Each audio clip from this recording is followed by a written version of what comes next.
If you want change in your life, you have to stop going back to what's familiar. Going back to the comfort is only giving you more of the same, more of what you don't want, unless the same is what you do want. But there's no growth in that. There's no development when we go back to what's comfortable, because it takes intention, and it takes discipline, and it takes focus to move forward, because we're always going to default to the easiest path. We're going to default to what we know. We're going to default to what's comfortable. We're going to default to what we've always done. That will be your default state. Unless you push yourself forward, you're going to default to that. You're going to walk instead of run. You're going to sit instead of stand. Like, there's just things that we naturally do because it's the easiest thing to do.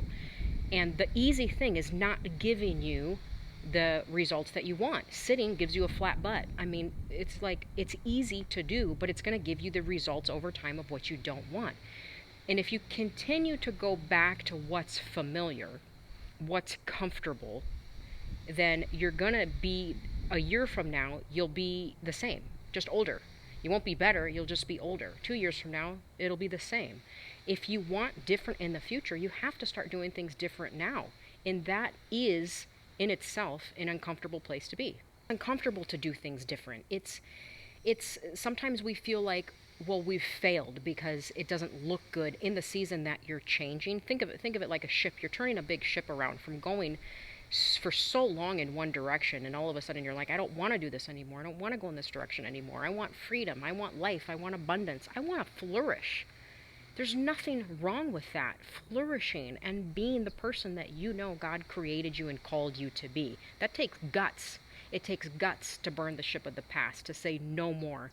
I'm not doing this anymore. I'm not tolerating this anymore. I can do better.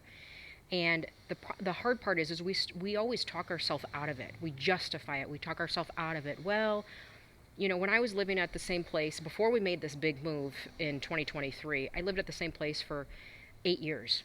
And I went around and around the same mountain over and over. And I justified it. And people that I knew were like, well, at least you have a place.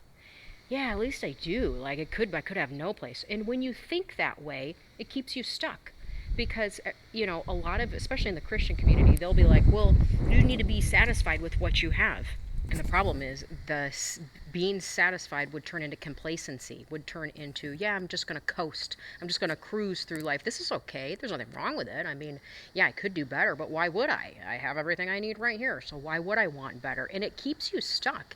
And I think that's one of the biggest traps the devil wants for us, is to stay stuck, to stay distracted, to stay, yeah, you're fine. Don't make any noise. Don't move forward. You don't need that. Why would you want that? And then you believe all these lies that's like, humble yourself and stay poor, stay struggling, keep doing what you've always done. Yeah, buy whatever you want. Don't worry about what you're eating. You're literally self-destructing. You're destroying your own life and your own body. You are doing it to yourself. And that's the biggest trap, is the devil gets you to do it to yourself. Keeps you feeling small, and then making that your normal and saying that's okay, don't grow any bigger. Why do you want more? And if you're surrounded by people who are always questioning, why do you want more? Why do you have to have that? Why do you have to grow?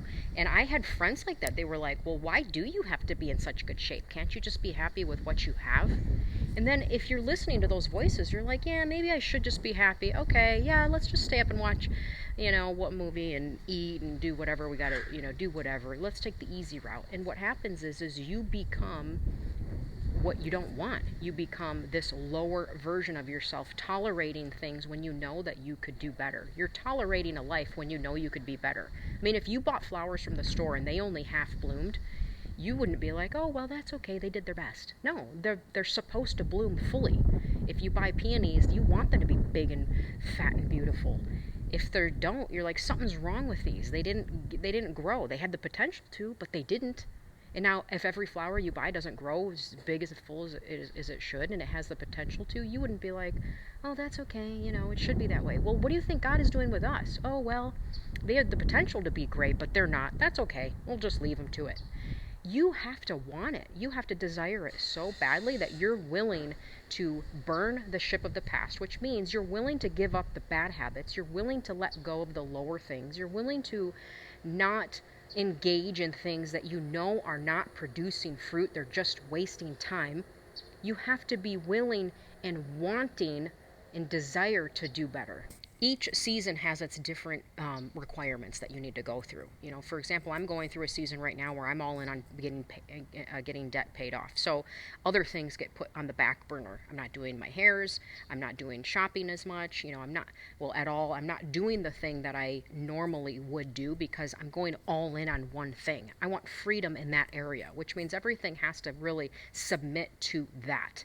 Now, if it's aligning up with what God wants you to do, then the other areas really submit, they fall under the category to help push that goal up. If it's decluttering, if it's getting in shape, if it's whatever it is, you have to be willing to take everything else and say, is this supporting that goal? And then you don't stay in that, you move on. And I think every 90 days you can crush a goal. You may not be able to get out of debt in 90 days, but man, you could push. You may not be able to get in totally good shape in 90 days, but you can make a big dent in it. And if it takes an extra 90 days or an extra 90 days and it's a year later, who cares? The time is going to pass anyways. You're going to get older anyways. So you either get older or you get better. You either do what you have to do now so you can be who you want to be, not 10 years from now. You're pulling the future you to the present. You're pulling that future self to the present. You're saying, I want to be her now. So what do I need to do now to become that? And this might be too much for some people. I've had a lot of people that's a turnoff for them. They don't want to be around me. I'm too much. It's too, well, just, it's too much for them. They're overwhelmed by it or whatever, but not for me. I've learned to do more in a day than I used to do in a month. And I've gotten so hungry for freedom and for life that I'm willing to do what it takes. And really, you just amplify it. You just turn it up. You could go at a speed of 1 or a speed of 10 or 100, whatever, works for you. But the more you get done, the more you progress, the quicker you're going to become who you're trying to become. That's what it is. It's a becoming process. It's a developmenting process. Everything that's alive grows and develops. So don't apologize for it. Don't go backwards, because you should want to grow and develop and be who God's called you to be. And that means tapping into some mental faculties and some skills that maybe you've neglected over the years.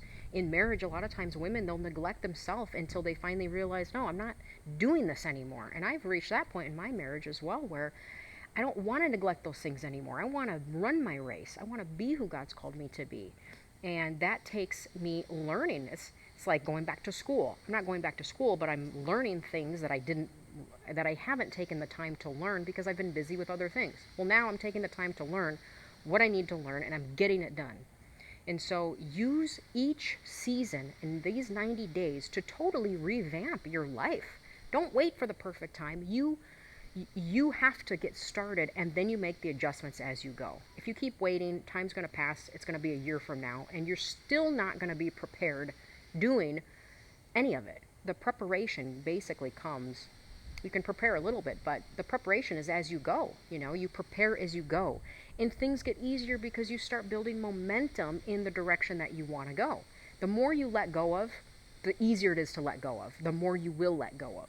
But if you don't start with the process of letting go or decluttering, getting rid of stuff or whatever it is you got to do, you're not going to let go of anything, because you have to physically engage yourself in the process, practice it, and then it becomes easier. And you're rewiring yourself to live different, to think different, to do things different. You're rewiring yourself to live in a different way that maybe you haven't done before. So don't get stuck. Get going.